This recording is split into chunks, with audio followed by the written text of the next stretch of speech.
Todos muy bienvenidos a nuestra Real Academia de Ciencias Morales y Políticas para este acto que tiene para nosotros un significado muy especial y por eso les agradezco especialmente que nos acompañen en una hora un tanto intempestiva y en una tarde madrileña donde el calor amenaza ya con grandes logros en las próximas semanas, ¿no? El verano madrileño es implacable. Quería contarles antes de empezar y de dar la bienvenida a nuestros ilustres invitados el origen del acto que hoy celebramos y de la publicación del libro que fuera nuestro muy ilustre académico, don Rafael Altamira y Crevea. En el mes de enero, querido alcalde, fue en febrero, yo recibí una invitación de la Casa de Su Majestad el Rey para un acto con motivo de la repatriación de los restos mortales del profesor Altamira desde la Ciudad de México, donde falleció, hasta su lugar de origen, que es Campello, en la provincia de Alicante. Lo conocen ustedes todos, pero en todo caso es un hermosísimo lugar. Asistí efectivamente al acto, como antes le decía al alcalde, pues me tuve que marchar muy rápidamente, pero fue un acto verdaderamente emotivo e interesante, con muy buenos discursos, también con luego la ceremonia de inhumación de los restos, y me consta expresamente, porque me lo ha dicho más de una vez, que a Su Majestad el Rey pues le produjo una gran satisfacción el desarrollo de aquel acto. Y fue entonces cuando concebimos la idea de recuperar el discurso de ingreso del profesor Altamira en esta casa. Se lo encargué a nuestro académico don Ricardo San Martín y con la colaboración de los académicos correspondientes, doña Petra Pérez Alonso Jeta y don José Antonio González Alcantud, pues creo que hemos elaborado un libro extremadamente interesante con el discurso y con tres estudios, con la respuesta del académico que lo recibió y con tres excelentes estudios sobre esta figura. Desde el primer momento concebimos la idea, y así me agrada mucho recibirle, de que estuviera presente el alcalde del Campello, el alcalde Berenguer. Bienvenido a esta casa, y les anuncio que estamos ya pensando en nuevas actividades para recordar al personaje con la Universidad de Alicante y con nuevos actos, porque sin lugar a dudas, y luego haré alguna breve reflexión al respecto, merece mucho la pena. Pero además quiere la buena fortuna que la semana pasada me llamara mi muy querido e ilustre amigo, el profesor Diego Valadez, que es un académico mexicano de primerísima fila, y lo digo en términos estrictamente objetivos, que acompañado por otro profesor de la UNAM, don Daniel Barceló, están en Madrid, pues nada mejor que de México a Campello, de Campello a México, para celebrar a nuestro personaje. He buceado un poco en los archivos de esta casa. Como lo digo de memoria, me puedo equivocar, pero muy poco. Rafael Altamira asistió a 437 sesiones de la Academia, lo que significa 437 martes de actividad. Pronunció un discurso de ingreso muy notable, que es el que ahora publicamos, sobre uno de sus grandes temas, que era las enseñanzas primarias y medias. Él fue director general de esa materia bajo el ministerio de otro ilustre académico de esta casa, tan cercano a nosotros, que nació aquí en el edificio de al lado, que era el conde de Romanones.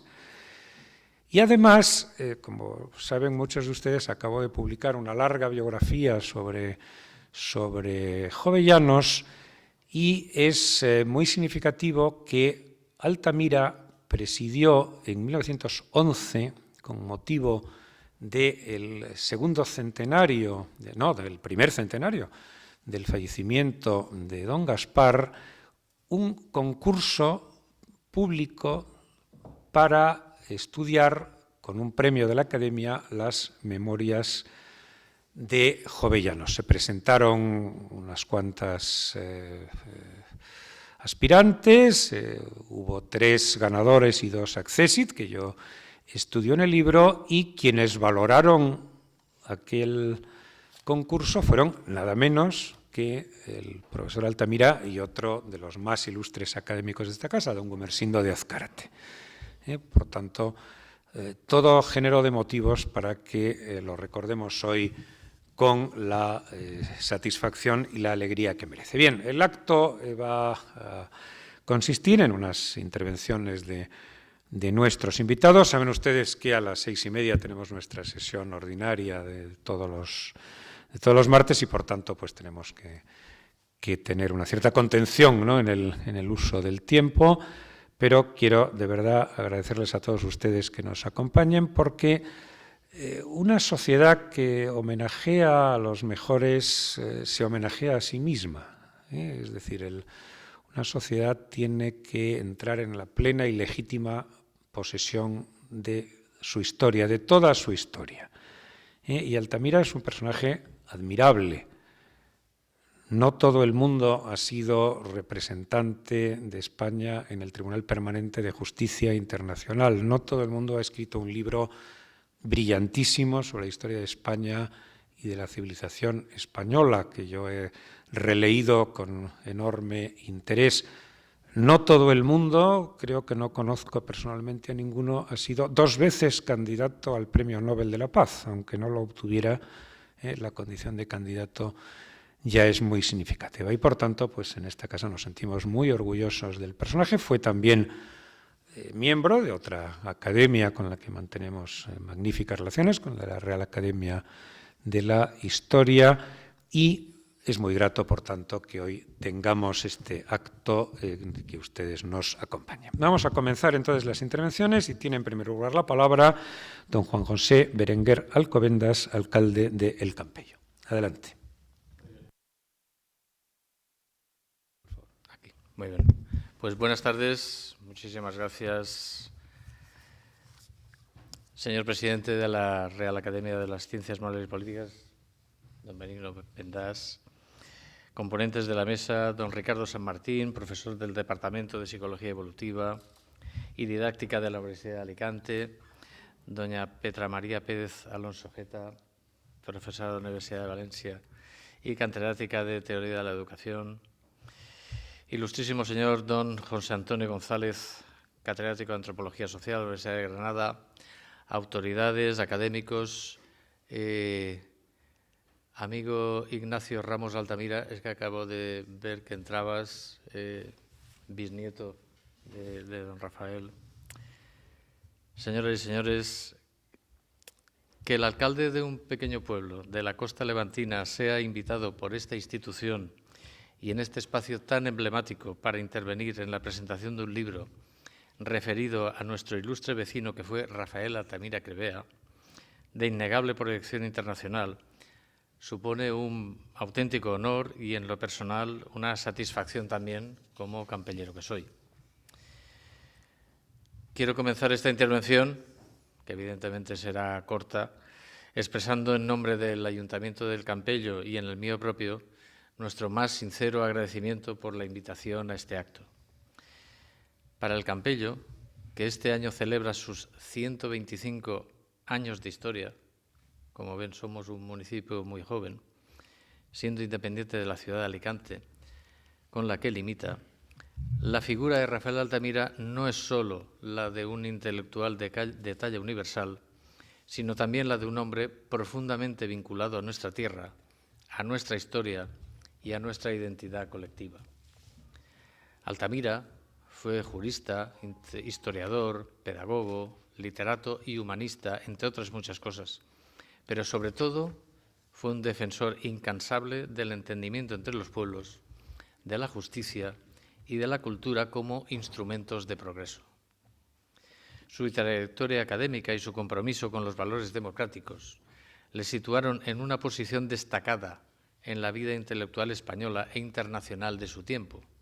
Fue, como he dicho, un fervoroso pacifista, lo que explica que fuera propuesto antes, hasta en 2 ocasiones, para recibir el Premio Nobel de la Paz, la última de ellas cuando ya había fallecido en México. Sin embargo, pese a esa intelectualidad y sapiencia que podría haber enraizado y expandido su país, como tantos otros hombres y mujeres de su generación, su vida quedó marcada en el exilio. México fue la tierra que le acogió en sus últimos años, lejos de su país, pero no alejado de sus ideales, porque allí continuó trabajando, pensando y aportando ideas, fiel a sí mismo y a sus principios hasta el final de sus días. Desde el Campello sentimos como propia esa historia, porque también forma parte de nuestra responsabilidad colectiva mantener viva la historia de quienes, como Altamira, contribuyeron a construir una España más culta, más justa y más abierta al mundo. Permítame recordar en este sentido un momento especialmente significativo, como hemos comentado, para nuestro municipio. Fue el Ayuntamiento del Campello el que impulsó y llevó a cabo la repatriación de los restos de Rafael Altamira y de su esposa Pilar Redondo desde México. Aquel gesto no fue únicamente un acto administrativo o protocolario, fue un acto de justicia histórica y de reconocimiento moral. Traer de vuelta a Altamira a casa significaba restituirle simbólicamente a la tierra que le vio crecer y que nunca dejó de formar parte de su identidad. Significaba también cerrar, en la medida de lo posible, una herida abierta por la historia y reafirmar nuestro compromiso con la dignidad y con la reconciliación. Hoy, este libro que presenta la Real Academia no solo contribuye a profundizar en el conocimiento de su obra y de su pensamiento, sino que también cumple con una función esencial, la de mantener vivo su legado para las generaciones presentes y futuras. En un tiempo como el actual, en el que a menudo se cuestionan los valores que sustentan nuestra sociedad, figuras como la de Altamira adquieren una renovada relevancia. Su defensa del derecho, del diálogo, de la educación y del entendimiento internacional como bases fundamentales de convivencia sigue siendo, o debería ser, una referencia imprescindible. Desde las instituciones locales, como el Ayuntamiento del Campello, creemos firmemente en la importancia de preservar y difundir este legado. No se trata únicamente de mirar al pasado con respeto, sino de proyectar hacia el futuro los valores que personas como Rafael Altamira encarnaron. Por ello, para ir acabando, reitero nuestro agradecimiento a la Real Academia de Ciencias Morales y Políticas por esta iniciativa editorial, que no solo honra la memoria de uno de sus miembros, sino que, estoy seguro, enriquece el patrimonio cultural e intelectual de todos. Permítame concluir con una reflexión sencilla. La memoria no es un ejercicio de nostalgia, sino un compromiso con el presente. Recordar a Rafael Altamira es, en definitiva, reafirmar nuestra apuesta por una sociedad basada en el conocimiento, basada en la justicia y en el respeto. Muchísimas gracias.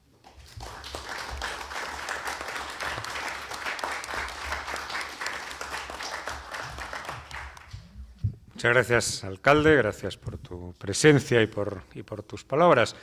Vamos a comenzar propiamente la presentación del libro. Antes de empezar, quiero agradecer muy especialmente, una vez más, porque quienes asistimos habitualmente a las sesiones de la Academia saben que lo hacemos con frecuencia, la colaboración excepcional de la Agencia Estatal Boletín Oficial del Estado, cuyo director Manuel Tuero nos acompaña, que es el editor del libro, no ya solo con la excelente calidad con la que lo hacen siempre, sino con esa magnífica disposición que tiene hacia la Real Academia, de la cual el señor Tuero es además académico correspondiente. Bien, como les decía, el libro recoge el texto del discurso de ingreso, el texto de contestación de otro ilustre académico, riojano en este caso, don Amós Salvador, un trabajo premiado por la Academia en uno de sus concursos, que lleva por título Derecho Consuetudinario y Economía Popular de la provincia de Alicante,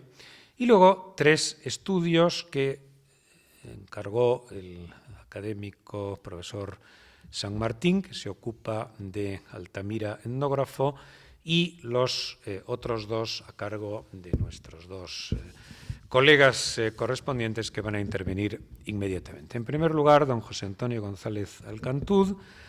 El título de su colaboración en el libro es Rafael Altamira y Crevea en América, entre la raza cultural y el panhispanismo. Adelante. Muchísimas gracias.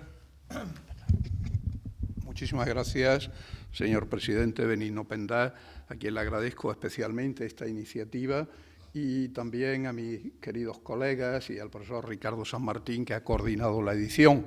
Para mí es un honor y tremendamente grato participar en esta sesión, porque la última vez que estuve en la Academia fue presentando un libro sobre Américo Castro, otra de las grandes figuras del exilio liberal español del siglo XX. En consecuencia, el encargo me resultó extremadamente grato y procedo a leer un pequeño texto en unos minutos para centrar la persona y el personaje. Altamira, como liberal e institucionista que era y fue siempre, tuvo numerosas preocupaciones de orden educativo. Llegó a ser, como sabemos, director general de enseñanza primaria de 1911 a 1913. Fue el primero en ocupar esa dirección general creada ex profeso para intentar aliviar la situación de la escuela y los maestros. Subió el sueldo notablemente a estos y procuró racionalizar la escuela en un país azotado por el analfabetismo como uno de sus principales problemas. Los institucionistas idealizaban en buena manera el papel que había de tener la educación en la regeneración nacional. Quizás lo exageraban. La universidad, por supuesto, estaba supervalorada en ese cometido redentor. La concebían como la vanguardia salvadora del país. Antes de esto había ejercido Rafael Altamira desde final de siglo como catedrático de Historia del Derecho en la Universidad de Oviedo, la más pequeña e infradotada del país. Sino en los tiempos había dedicado su tesis doctoral, dirigida por el don Gumersindo de Azcárate, a los bienes comunales, siguiendo la senda de otros reformistas como Joaquín Costa, que veían en el pueblo español un pozo de comunitarismo que venía a coincidir con las ansias reformistas y quizás republicanas. Los comuneros de Castilla y Valencia del siglo XVI venían a atestiguarlo, amén de la resistencia popular a perder las tierras comunales o de propio durante las desamortizaciones. El discurso ilustrado se repetía: pueblo bueno, élites malas. En la Universidad de Oviedo, Altamira se unió a otros profesores, y más en particular al sociólogo Adolfo Posada, para desarrollar una línea iberoamericanista propia. Los movía la presencia de numerosos indianos enriquecidos en América que volvían a Asturias y dejaban su impronta creando o patrocinando escuelas y dejando buenas edificaciones higiénicas y lustrosas, signos del progreso americano. El grupo de Oviedo, así con mayúsculas se veían ellos, comisionó a Rafael Altamira para ir a América en 1909. El rector Fermín Canella y su convicción regionalista asturiana fue fundamental en la planificación. El viaje de Altamira duró 10 meses y en el mismo el ya ilustre profesor recorrió Argentina, Uruguay, Chile, Perú, México y Cuba, dando infinidad de charlas en las que preconizaba la necesidad de volver a conectar con América tras la derrota de 1898, dado el peligro de hegemonía cultural estadounidense en todo el continente. Los americanos del norte, en sus palabras, amparados en sus doctrinas providencialistas de la mística política del destino manifiesto y de la más pragmática doctrina Monroe, actuaban cada vez con más descaro intentando implantar el inglés y su sistema universitario para dominar. Ayer como hoy, Altamira, que era un hombre dotado para las lenguas, no se olvide, ya que había estudiado en Francia y realizado visitas continuadas a numerosos países europeos y Estados Unidos. Sabía geoculturalmente de lo que hablaba, pues. Con posterioridad, su compañero de Oviedo, Adolfo González Posada, haría otro viaje a América con motivo del centenario del inicio de la independencia, que él mismo consideraba menor en su alcance en comparación con el viaje de Altamira. Fue acogido Altamira con gran aplauso público en los países que recorrió. Rafael Altamira era un buen orador y, según el testimonio de Posada, conseguía generar grandes corrientes de simpatía tanto en las élites criollas como en las colonias de españoles. El enemigo común eran los anglosajones, y eso unía mucho.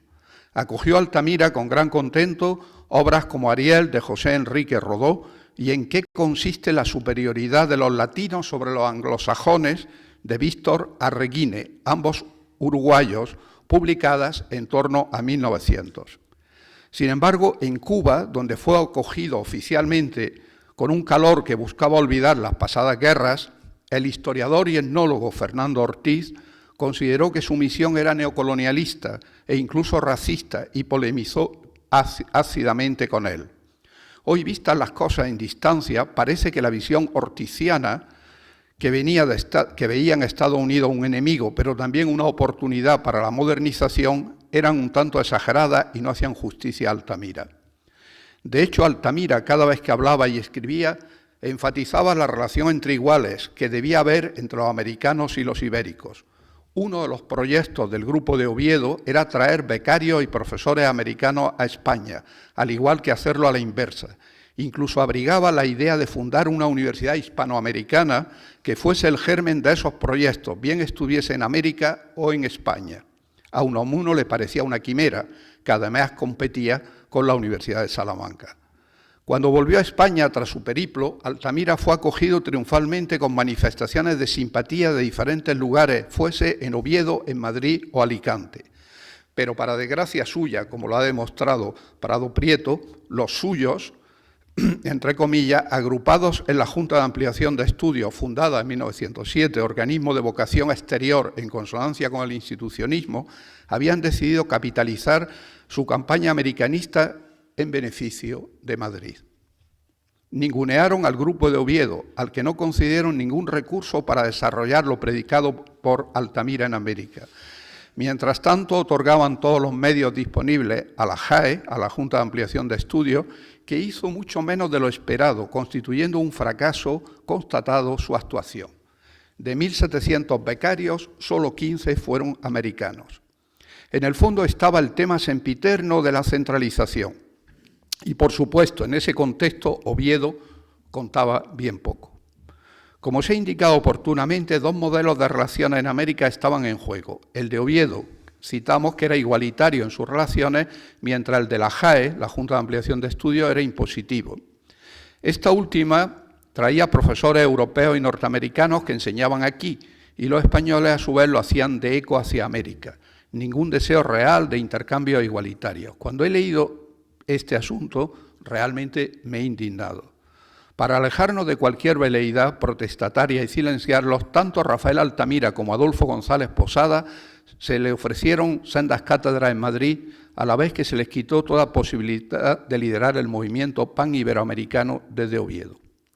Sin embargo, Altamira, que era un hombre nada polémico y que rehuía completamente, cuando luego veremos, la confrontación, apuntaba hacia el iberismo. Altamira siempre fue partidario, casi hasta el final de su vida, en que escoró el término por anticuado, de la palabra y concepto de civilización. Esto quería aplicarlo a la península ibérica y América. Sin ir más lejos, está para demostrarlo su mencionada Historia de España y la civilización española, que tiene ecos evidentes de Oliveira Martín y de su Historia de la civilización ibérica. De hecho, Altamira fundó una revista crítica de historia y literatura española y portuguesa e hispanoamericana que prestaba atención tanto a España como a Portugal y América. Partidario acérrimo del estudio de la historia a través de las fuentes, no tenía más remedio que enfrentarse a la problemática iberista, que él concebía como patriótica pero no nacionalista. Creía que Iberia era el tronco común y España la realidad. Decía textualmente: yo sigo creyendo en la raíz ibérica común y en la realidad de una psicología española. Creo en ella sinceramente, científicamente, sin la menor intención política. Fin de cita. Pero sus quejas van en dirección a España, ya que en 1920 la iniciativa iberista tiene más adeptos en Portugal que en España, según su experiencia. Finalmente, sus reflexiones en el campo del derecho y la historia le habían conducido a un activo pacifismo que comenzó antes de la Primera Guerra Mundial y que se incrementó durante esta. Su pacifismo era del tipo del escritor francés Romain Rolland, al que dedicó algún artículo, y coincidía con otros como Miguel de Unamuno y Adolfo Posada, entre otros. Por ello fue elegido como jurista, como se acaba de mencionar, entre los 12 primeros miembros del Tribunal Permanente de Justicia Internacional de La Haya en el momento que se conformaba la Sociedad de Naciones. Al menos dedicó 13 escritos a problemas de paz. Gracias a este primigenio pacifismo fue promovido, como se acaba de decir, con el apoyo de Silvio Zavala, su alumno, al Premio Nobel de la Paz cuando contaba 84 años. Con este apretado resumen de su existencia, a nuestro modo y manera, hemos traído a colación la oportunidad de reivindicar desde España, en estos momentos de zozobra internacional, la figura de Rafael Altamira, un hombre que todos describen como honesto, y quiero subrayar esto, y que en algún momento de su vida chocó con ideólogos como Rafael Altamira, con Ramiro de Maeztu. Altamira, siendo director, voy a contar una anécdota un poco chusca, siendo director general de enseñanza primaria, se había negado a hacer un favor a la hermana María de Maeztu, la hermana de Ramiro, nombrándola directora de la Escuela de Magisterio de Álava. Había otros candidatos en la lista antes que ella, incluso se resistió a don José Ortega, que escribió un escrito en favor de doña María de Maeztu. O sea, Rafael Altamira, amén de idealista, amén de un gran investigador, era incorruptible. Un argumento que añadir a los anteriores para sentirnos orgullosos de su figura y de que el rey Felipe VI lo haya acogido en su tierra a pie de cementerio. Diré finalmente que esta última anécdota generó una gran polémica internacional y empezaron a recoger firmas en favor porque tuvo que dimitir como director general de enseñanza primaria con motivo de la polémica con Ramiro de Maeztu. Pero Rafael Altamira frenó porque no quería polémicas. Frenó la polémica. Y esto a mí me parece del máximo interés porque nos encontramos no solamente a una persona de una gran altura como intelectual, sino además de una honestidad intachable. Muchas gracias, era todo lo que tenía que decir.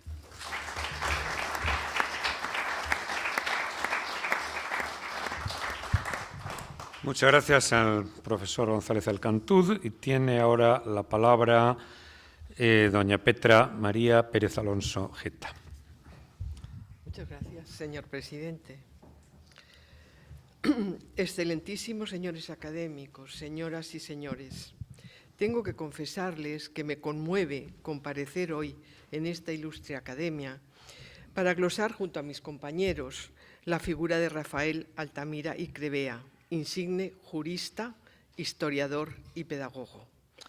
Juez del Tribunal de La Haya, como se ha dicho, candidato al Nobel de la Paz y director general de enseñanza primaria, cuya vida y obra constituyen un hito en la renovación de la educación en España. Altamira, miembro destacado de la Institución Libre de Enseñanza, supo unar el rigor intelectual con el compromiso social. Decía Ortega que hay dos instrumentos de transformar la realidad mejorándola. Uno, la educación. Gracias. Uno, la educación, el otro, la política. Bueno, pues desde el cargo que ostentó en política, centró sus esfuerzos en mejorar la realidad social renovando la educación en España. Es este precisamente el tema que con el título de Problemas urgentes de la primera enseñanza eligió en su discurso de recepción en esta Real Academia de Ciencias Morales y Políticas en marzo de 1913.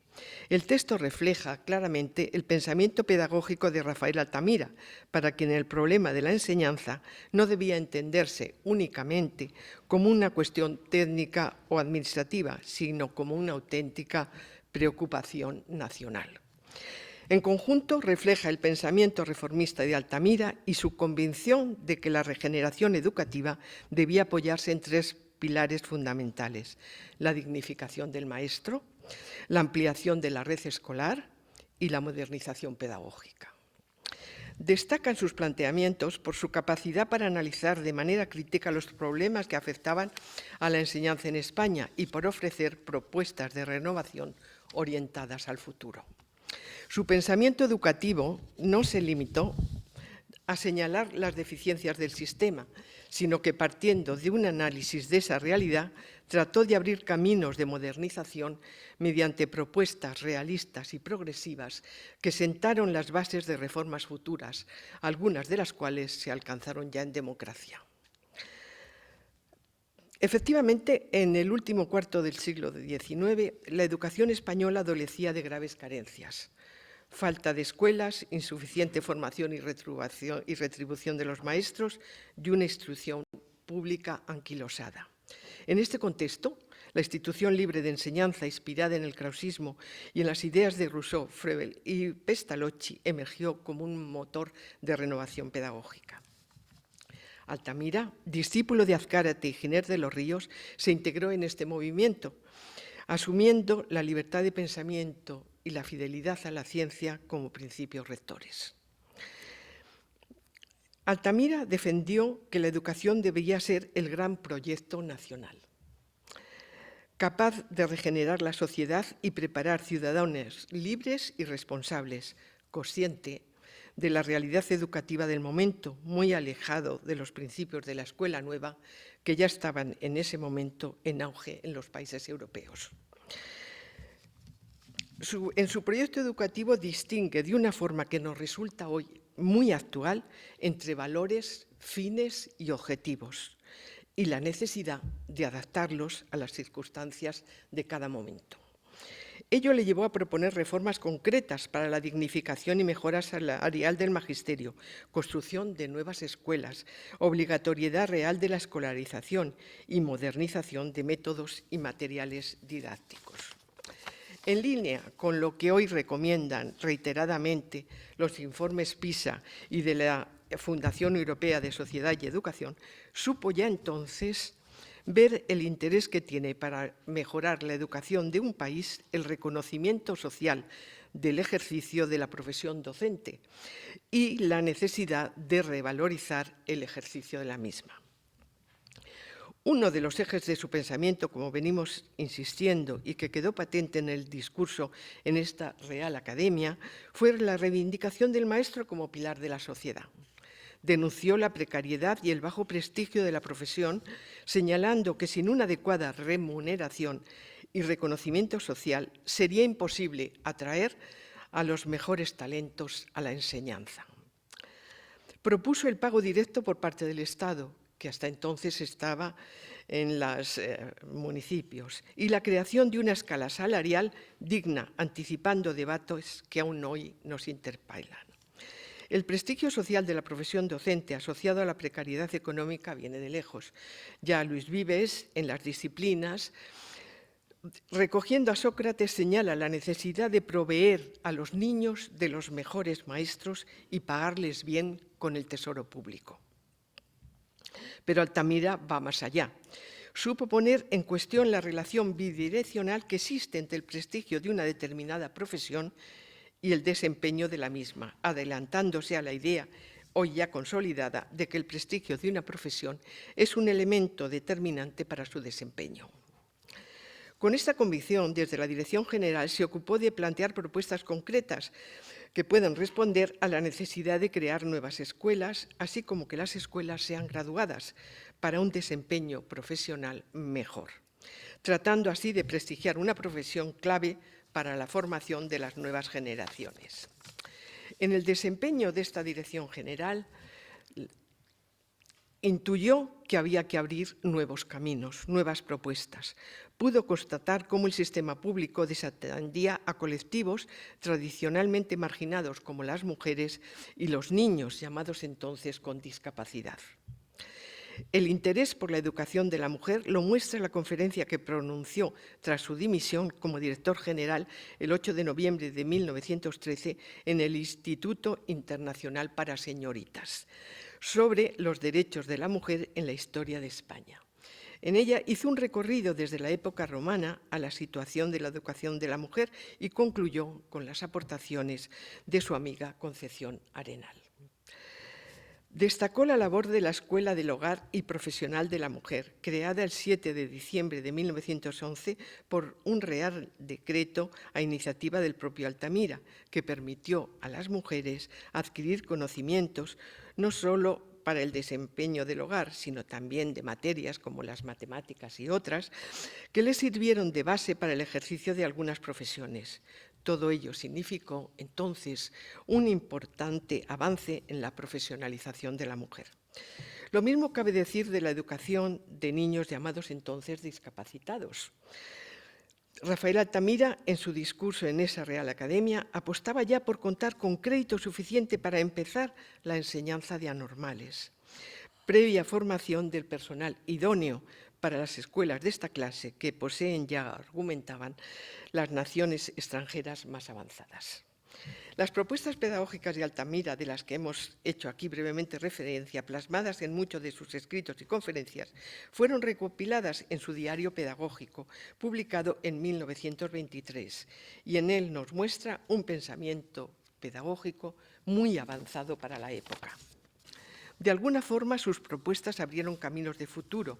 Tal es el caso de la educación cívica, de la que fue pionero, abogando por una enseñanza que formara no solo en conocimientos, sino en valores éticos, sensibilidad artística y amor a la naturaleza. En sus palabras, es necesario meter en el alma del niño el amor al árbol y a la flor para que aprecie el encanto de la naturaleza, adelantándose así a muchos de los planteamientos ecologistas. Lo mismo cabe decir de la educación para la paz y la fraternidad universal. Su proyección internacional como juez de la Haya y candidato al Nobel de la Paz le llevó a defender una educación para la paz orientada en valores como la solidaridad humana y la cooperación civilizadora entre los pueblos, de la que fue también un auténtico pionero. Propuso la revisión de los manuales de historia para eliminar prejuicios entre los pueblos y fomentar el entendimiento mutuo, con el fin de alcanzar la fraternidad universal. Convencido de que la paz se construye desde la escuela, promoviendo la concordia y la cooperación entre las naciones. Para concluir, Rafael Altamira fue ante todo un renovador incansable que supo distinguir entre el ideal y lo posible, sin resignarse nunca al statu quo de lo establecido. Tras un análisis profundo de la realidad que vive la enseñanza en España y el conocimiento de las corrientes pedagógicas más avanzadas del momento, sentó las bases de una educación pública moderna, abierta, participativa y solidaria, cuyo horizonte último era la convivencia pacífica y el progreso moral de la sociedad. Altamira entendía que la educación como un derecho amplio y como un instrumento esencial para favorecer la igualdad social y el progreso colectivo, en definitiva, como un agente de cambio social. Por ello, su autoridad intelectual y pedagógica alcanzó una gran relevancia dentro del magisterio español. Sus ideas ejercieron una notable influencia en los posteriores planes y reformas educativas y en la evolución de la pedagogía contemporánea en España. Su pensamiento contribuyó a consolidar una concepción más moderna, abierta e integradora de la enseñanza, vinculada a los ideales regeneracionistas y a la renovación cultural, impulsada por instituciones como la Institución Libre de Enseñanza. Su legado, aún vigente, nos interpela. Nos interpela a seguir trabajando por una educación capaz de profundizar en la convivencia y en una sociedad participativa y solidaria. Muchas gracias por su atención.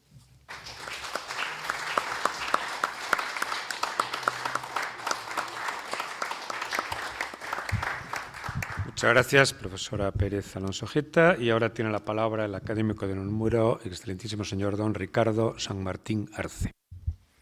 Muchas gracias, señor presidente.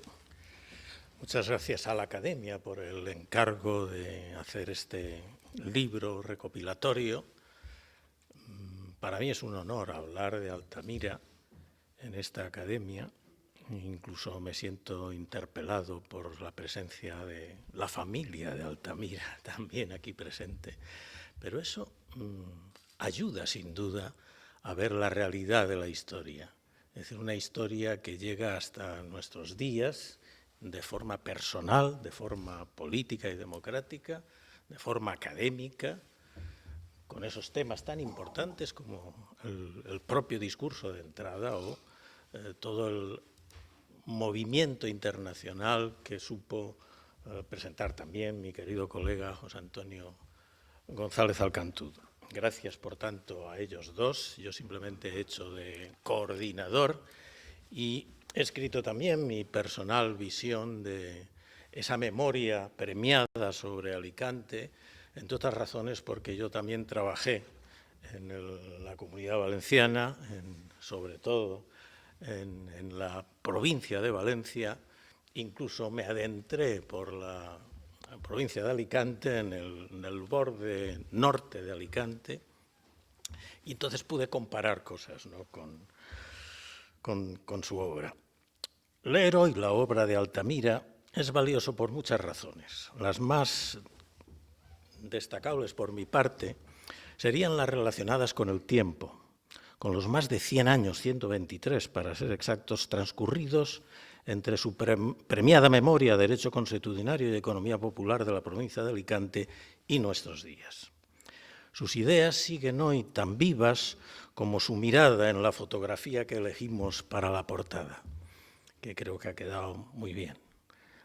Hay que agradecer efectivamente, como decía el presidente, al Boletín Oficial del Estado la labor que ha hecho al respecto. Esa vitalidad y ese equilibrio elegante de su imagen representa muy bien la fuerza y el acierto de lo que entonces vio, cuando mirando su presente supo ver cuánto sería necesario para llegar a un futuro de más amplios horizontes. No es que Altamira previese el futuro, sino que supo fundar su mirada en la base de valores humanos pertinente para sentir el contraste que merecía ser destacado en lo que veía. Altamira ofreció a los historiadores datos de observación de la conducta que no son solo hechos del pasado, sino también continuidad y cambio, cultura en el tiempo. Como Maitland y Evans Pritchard sabían, historia y antropología son dos formas gemelas de intentar entender lo que los seres humanos hacemos juntos en el tiempo, lo bueno y lo malo también.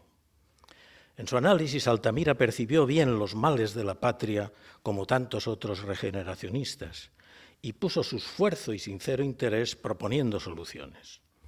Con todo, Altamira era consciente de los límites de la comprensión en toda ciencia moral, y eso explica sus dudas y preocupaciones metodológicas. No es que Altamira se equivocase en su descripción de lo observado, sino que entendió la necesidad de nuevas teorías y métodos para las ciencias sociales, y así se adelantó a su tiempo. Por eso se engrandece la figura de Altamira al constatar sus aciertos, el rigor empírico, su ética profesional y la novedad de sus logros. Altamira quería que su propia obra fuese, son sus palabras, lisa y llanamente narrativa, si se limita a consignar hechos, lejos de toda pretensión de filosofar sobre la historia, ya que, decía Altamira, si no poseemos completamente ni con seguridad los hechos, ¿cómo podremos fundar sobre ellos nada estable y seguro? Sin duda tenía razón, pero precisar en qué consiste un hecho o cómo podemos conocerlo previamente a filosofar sobre ello siempre ha sido un problema difícil. Cabe creer que una descripción que se limite a consignar hechos es lisa y llanamente narrativa. Eso se puede afirmar referido a ciertos aspectos de una parte de la observación y descripción, pero no desde luego al proceso total de escribir una historia o una etnografía. Para lograr una mayor seguridad fundada en hechos, Altamira procuró observar la conducta por sí mismo o mediante observadores fiables, y eso constituye uno de sus indudables méritos científicos. Altamira no habla sin haber estado allí, tanto en España como en Hispanoamérica, algo que la moderna antropología siempre ha exigido al etnógrafo. Cierto es que el trabajo de campo intensivo tampoco otorga un certificado de infalibilidad, pero obviamente el haber estado allí, esa inmersión convivencial del observador, permite la empatía y abre el conocimiento más allá del cómputo de unidades de terreno, horas de trabajo, brazos de hombres y mujeres, números de hijos, de dinero, etc. Del mismo modo que no hay inteligencia, como decía nuestra querida compañera de la cortina, no hay inteligencia sin contar con un cuerpo humano, los datos etnográficos e históricos necesitan también comprensión, y no hay comprensión sin contar también con interacción. El significado de lo que nosotros consideramos datos en las ciencias sociales nace de una dinámica que procede de un pasado que no vemos, de un tenso juego de sentimientos sufrido por los actores que necesitamos observar al participar en sus vidas. No podemos prescindir de esa observación participante alegando que se observa a miembros de la propia sociedad y cultura, porque en su seno hay un sinfín de diferencias internas que para entenderlas necesitamos usar, como decía Dilthey, el querer, el sentir y el representar. Estar allí permite que esas referencias afecten, y esa afectación mueve al observador a poner en cuestión la exclusividad del propio prejuicio. No hacerlo sobreentendiendo la equivalencia de los significados lleva al fracaso de la interacción.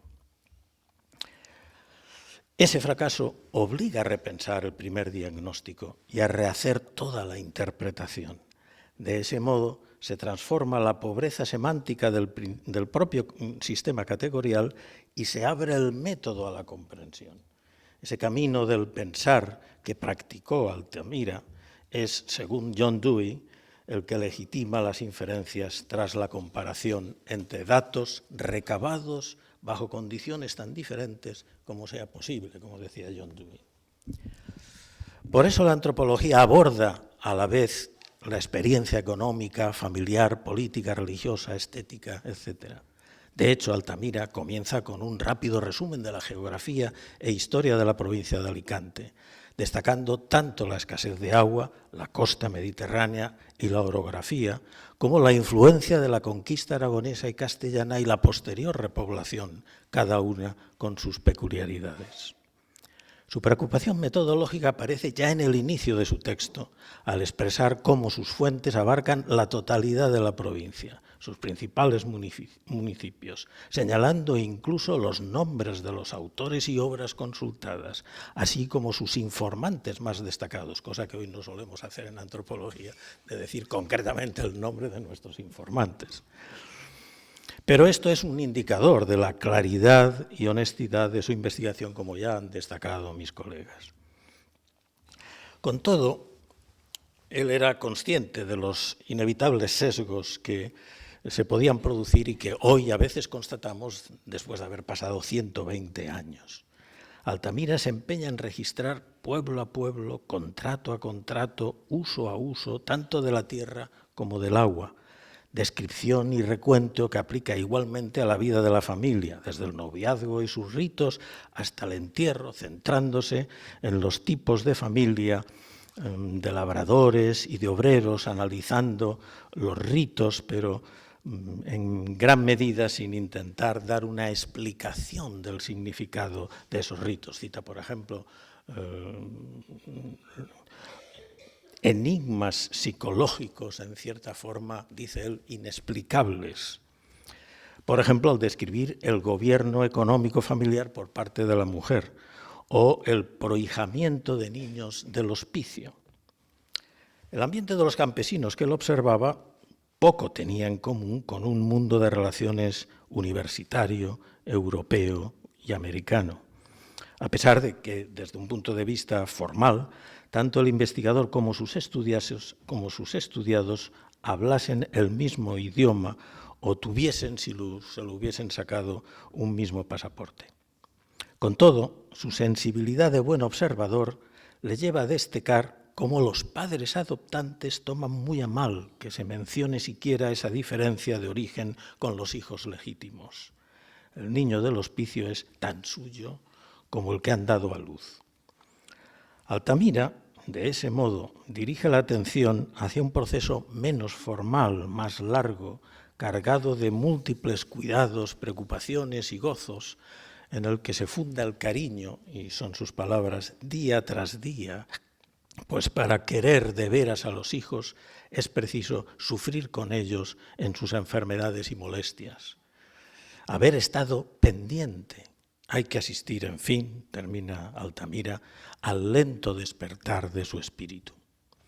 Ese contraste entre lo que dice la ley y el afecto implica una mirada crítica que le permite introducir otros valores en el análisis. Es decir, que Altamira, para poder describir los hechos llanamente, se ve en la necesidad de enriquecer su estudio con una percepción más amplia de la institución familiar.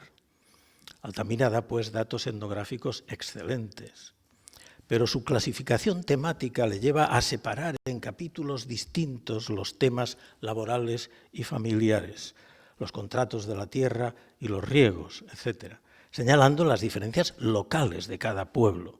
Sí, pero esa manera de clasificar los datos, que fue muy común en los inicios de las ciencias sociales, dificulta la visión de los sistemas en los que se unifican y relacionan los datos, la estructura social y el sistema cultural, que es de donde puede nacer un análisis del significado. Altamira recoge distintas ideas en el ambiente intelectual de su época sobre qué cabe entender por civilización, como ya han indicado mis colegas. Pero en ningún caso razona sobre la legitimidad epistemológica del uso de una u otra unidad de análisis o de la contemplación de varias de ellas según el problema bajo estudio. Da por sentado que los investigadores razonan desde su propio nivel cultural y escriben sobre distintos pueblos para comunicar su saber al grupo de intelectuales y dirigentes de su propia metrópoli. ¿No se le ocurre que quizá quepa otra unidad de análisis que no sea un pueblo con su territorio y sus autoridades al frente del mismo, que no son sino categorías propias de la administración del Estado, nombres de tipos de contratos, enfiteusis, aparcería, etcétera, usados en las oficinas y despachos, cuyo trasfondo jurídico resulta en buena medida ajeno a la cultura local? Más eficaz sería si mostrara las conexiones existentes entre el derecho consuetudinario y la economía popular. ¿Acaso no incide la estructura de la familia, las formas de matrimonio y filiación?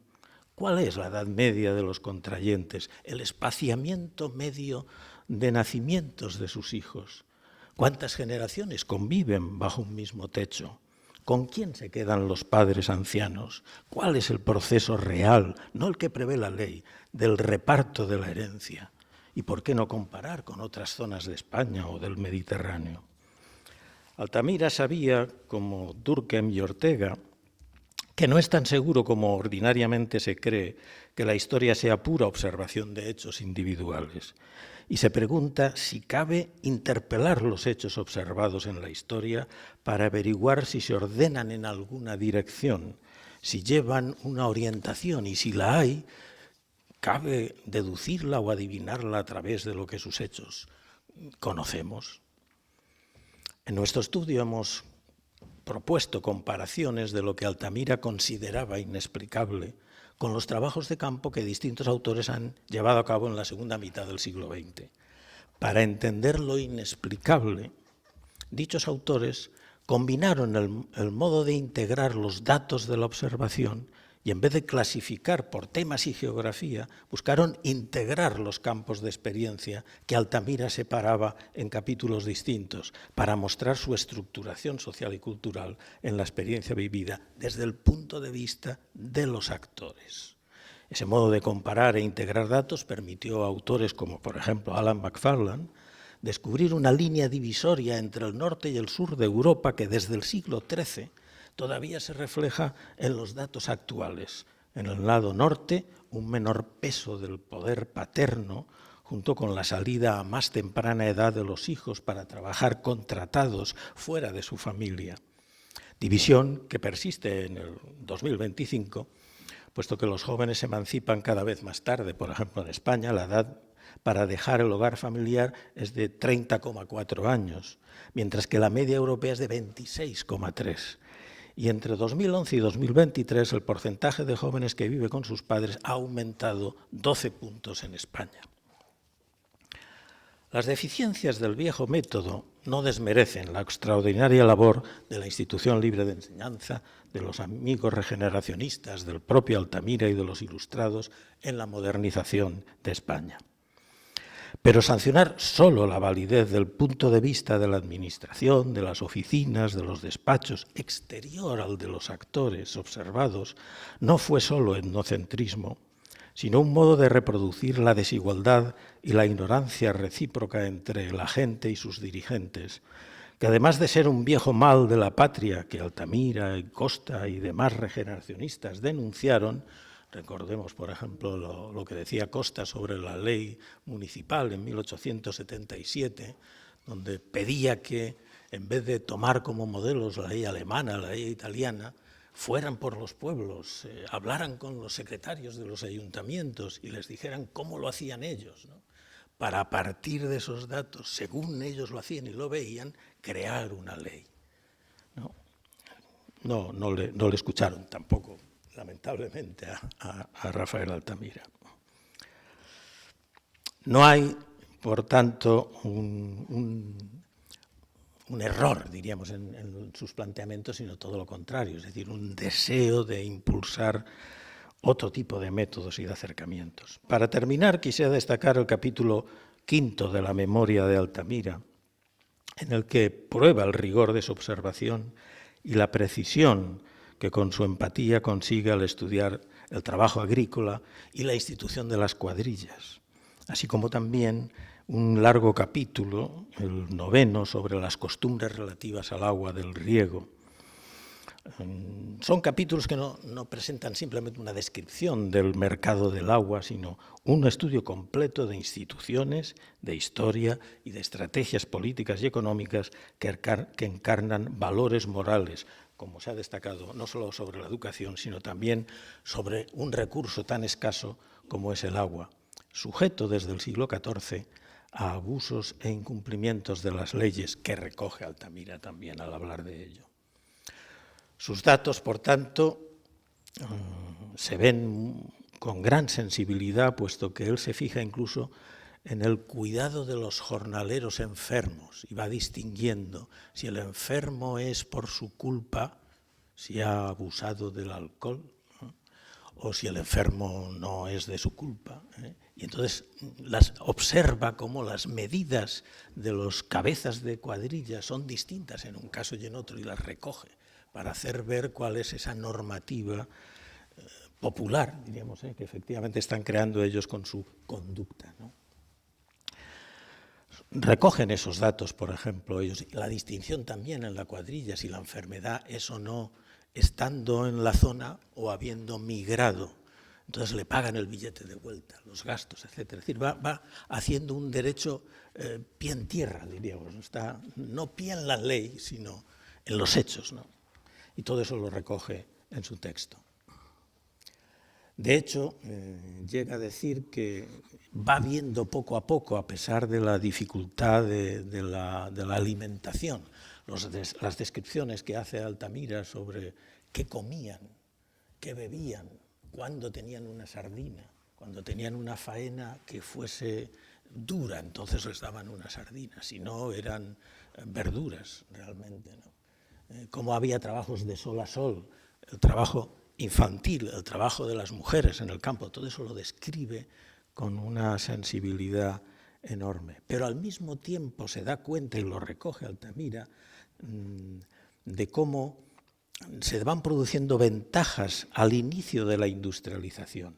A medida que las ideas y reivindicaciones, son sus palabras, del socialismo, están cambiando rápidamente las condiciones de trabajo y las industrias domésticas van convirtiéndose en talleres y grandes explotaciones, van desligándose de la costumbre y entrando en la reglamentación general.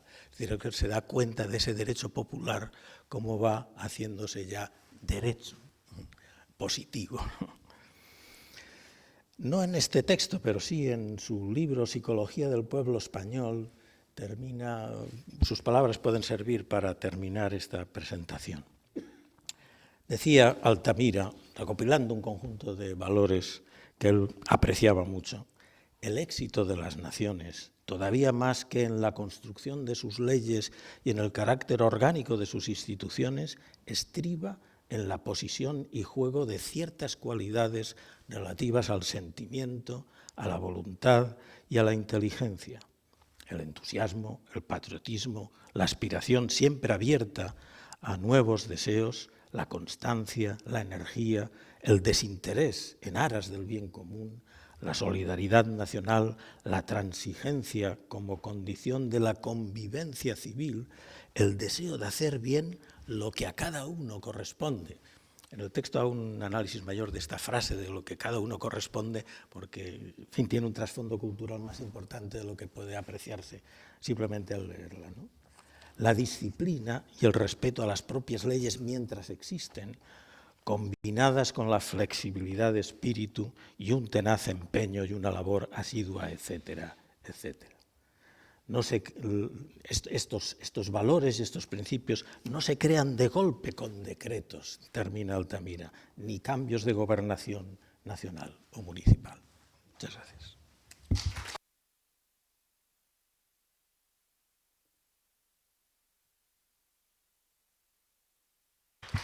Pues muchas gracias, profesor San Martín. Hemos escuchado muy brillantes intervenciones.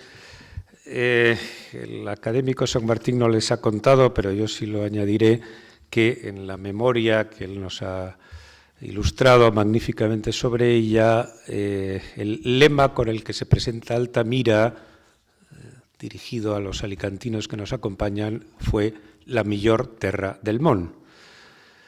Y por cierto, si les puede la curiosidad, la Academia le otorgó un premio por valor de 2.500 pesetas. Estamos hablando del año 1905. En fin, por mi parte, nada más, agradecerles de verdad su presencia, recordar que hablamos de un académico muy ilustre, y llamarles la atención sobre una fotografía que junto con la de portada es verdaderamente digna de ser contemplada, que está en las primeras páginas del libro, y es el acto de toma de posesión de Altamira en esta academia. Preside Su Majestad el Rey Alfonso XIII, a su derecha el entonces presidente del Consejo de Ministros, don José Canalejas, a su izquierda el presidente de la Academia, Rodríguez San Pedro, entre otros académicos está don Gumersindo de Azcárate. Es decir, creo que es uno de los momentos, digamos, más brillantes, ¿no?, de la historia de esta casa. Y yo con mucho gusto haría una ponencia adicional, pero naturalmente no debo ni puedo, pero sí me van a permitir dos reflexiones últimas. Primera, Altamira es un adelantado desde el punto de vista de la metodología intelectual. Es decir, la historia de España y de la civilización española, los estudios de antropología, los estudios sobre enseñanza, etcétera, tienen mucho que ver, a mi juicio, con la brillantísima escuela de Annales francesa y probablemente la anticipan algo en el tiempo. Uno lee Altamira y piensa inmediatamente en Brodel, en Febvre, en Le Goff y en otros muy grandes. Bueno, un tema para explorar en futuras ocasiones. Y la última reflexión tiene que ver con la trayectoria vital de nuestro personaje, España, México, México-España. Más allá de cualquier coyuntura, que por definición son fugaces, pasan con el tiempo, hay una relación de afecto, de sincero entendimiento, de profunda espiritualidad común que nos mantiene muy unidos, insisto, al margen de lo que las coyunturas políticas puedan traer en cada momento. Muchas gracias por eso, muy especialmente al maestro Valadés y a su discípulo, que nos acompaña también, por estar hoy con nosotros. Gracias a todos. Levantamos la sesión.